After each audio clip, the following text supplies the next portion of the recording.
Salut à tous, j'espère que vous allez bien. Et bien on se retrouve aujourd'hui pour une vidéo un peu blabla, vidéo à thème, débat, ça fait un moment que je n'en avais pas fait. Il m'est venu un truc dans la tête tout à l'heure en me disant mais c'est vrai ça fait un moment que SNK nous avait parlé de sortir un nouvel hardware. Et donc ma question est qu'attendez-vous aujourd'hui réellement de la firme SNK? Et moi je vais tenter aussi de vous y répondre avec mes idées. Alors peut-être qu'elles ne seront pas forcément faisables, mais d'autres idées plus pertinentes où je me dis tiens pourquoi ils ne feraient pas ça.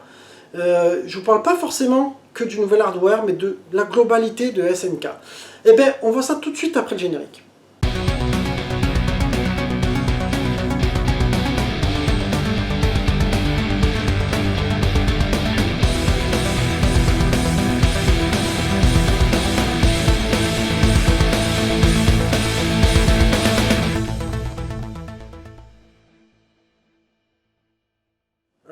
C'est vrai que ça fait un moment, ils nous avaient annoncé qu'ils devaient nous sortir un nouvel hardware. C'est-à-dire qu'ils ont d'abord sorti nos fameuses Neo Geo Mini que voici. Alors moi, c'est vrai que je suis un petit peu fan, donc j'ai eu la japonaise et l'internationale.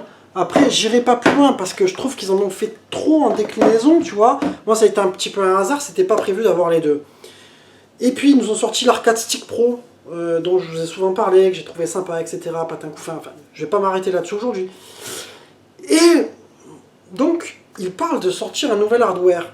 Mais la question qui me vient à l'esprit par rapport au marché et à l'industrie du jeu vidéo aujourd'hui, quel hardware sera-t-il possible pour eux de sortir qui pourrait fonctionner dans tous les sens du terme? C'est-à-dire que par rapport à la concurrence, déjà, au niveau de Sony et Microsoft, on a cette fameuse guerre entre les deux, qui eux sont sur une guerre technologique en même temps. Et Nintendo à côté avec sa Switch qui fait son petit chemin tranquille, tu vois, qui ne demande rien à personne, qui fait son truc. Mais SNK, qu'est-ce qu'il pourrait faire en fait comme console au milieu de tout ça, qui pourrait s'insérer sans, je pense, faire la guerre à ces trois-là, parce que je pense qu'il ne serait pas possible pour eux de faire face, tu vois, à ces grosses firmes aujourd'hui. Et quelle place ils pourraient prendre? Donc du coup, ce serait quoi comme console? Une console, alors moi je me suis dit, peut-être une console qui serait avec tout le catalogue SNK. Malheureusement, le catalogue SNK, il n'est pas non plus énorme. Mais à la limite, alors si on devait l'adapter à aujourd'hui, une console qui pourrait se connecter facilement, un peu comme Fightcade, etc. Et on pourrait tous jouer à nos jeux de baston en ligne, tu vois. Peut-être avec un système de démat alors, tu vois. Qu'est-ce que ça pourrait être? Moi, je t'avoue que là-dessus, c'est pas que je suis pessimiste, mais j'ai pas d'idée. Alors, ils sont peut-être carrément sur autre chose, ils vont nous surprendre avec un truc de fou, mais je les vois pas sortir une machine hyper technologique de dingue, tu vois. Alors bon, on verra, pour moi ce sera peut-être un peu la surprise, mais du coup j'ai réfléchi, et je me suis dit, puisque SNK a été plus ou moins restructuré dernièrement, on a entendu parler d'un Qatari qui a investi massivement dans les parts de cette société, et voyons le marché, nous en tant que fans de Neo Geo, voyons le marché de l'AES qui se comporte d'une manière très compliquée, c'est-à-dire que tu as des prix qui flambent, mais d'un truc de dingue, hein, parce que par exemple, moi il y a un an et demi, je regardais le Railboat spécial en AES, tu vois, il tournait à 250 en moyenne, en très bon état. Actuellement, tu commences à regarder les prix, c'est 400 balles. Il y a des jeux comme le Last Blade 1 qui tournait vers les 200, 250. Maintenant, c'est plutôt 400. Last Blade 2, il va être tourné vers les 600-700. Donc ça veut dire qu'il y a tout un tas de jeux pour nous, parce que moi je suis pas que collectionneur, moi je les achète pour jouer, que je ne pourrais plus me prendre. Donc du coup, nous on va tous se rabattre sur des MVS, ou sur des systèmes d'émulation, tu vois, ou des converts. Mais voyons aussi par exemple que Visco a ressorti ses jeux, enfin Pixel Art a ressorti les jeux Visco, c'est que quelque part, si ça, je connais pas les chiffres, mais s'il y a une demande pour ça, pourquoi aujourd'hui SNK ne ressortirait pas des jeux AES? Alors je demande pas qu'ils soient exactement comme avant, avec les mêmes boîtes, les mêmes choses, tu vois, ou la même jaquette, je demande pas tout ça. Je sais bien que par rapport à la technologie, les cartouches, peut-être elles pèseront plus aussi lourdes qu'aujourd'hui, tu vois, c'est-à-dire qu'il n'y a plus besoin d'avoir, peut-être qu'une petite puce comme ça suffirait, mais si le produit est bien fini, moi je t'avoue que je serais largement content d'acheter un produit officiel pour y jouer, tu vois. Alors après c'est sûr que si tu me dis ben, le coût de revient de ces cartouches-là ferait que les jeux sortiraient à 400 ou 500 euros, c'est pas intéressant. Mais s'ils arrivent à faire un produit qui pourrait se vendre entre 2 et 300 balles, par exemple, tu vois, je pense que ça pourrait vraiment être la solution pour nous, parce que même les converts, maintenant, c'est 300 balles, 400 balles, selon les converts que tu veux. Et je t'avoue que je préférais avoir, à ce moment-là, un jeu officiel plutôt qu'une converte. Et en même temps, de faire ces nouvelles éditions, ça ne gênera pas du tout les collectionneurs qui ont les full sets, etc., qui les ont en américain, puisque ce seront des éditions qui n'empêcheront pas les premières de garder leur valeur, tu vois, quelque part. Donc je pense que ça peut être vraiment une petite solution. Alors dites-moi vous, moi je ne suis pas informaticien, je ne suis pas technicien, etc. Mais si un truc comme ça est faisable, après peut-être que vous allez me dire, non mais le coût de revient, les gars, ça ferait une cartouche à 500 balles. Là, c'est pas sûr que ça marcherait. Mais si on arrive sur du 200-300 balles, je suis certain qu'il y aurait un paquet de gens qui les prendraient. Donc après, c'est mes convictions, peut-être que je me trompe complètement, le marché est beaucoup trop petit. Peut-être que ça représente qu'une centaine de personnes dans le monde, j'en sais rien. Donc ça, c'est à vous de me dire dans les commentaires, les gars, si vous êtes un petit peu au courant là-dessus. Et je me suis dit, à côté de ça, attends, ils nous ont sorti donc toutes ces mini, ils nous ont sorti la SP, etc. À l'époque, ils avaient fait une console portable qui était très sympa au niveau du concept, mais qui a été un peu foirée, c'est la Neo Geo X. Je pense qu'elle a été un petit peu bâclée, cette console, dans le sens où voilà, l'émulation, etc., elle n'était pas géniale, le bruitage quand tu la prenais en main, etc.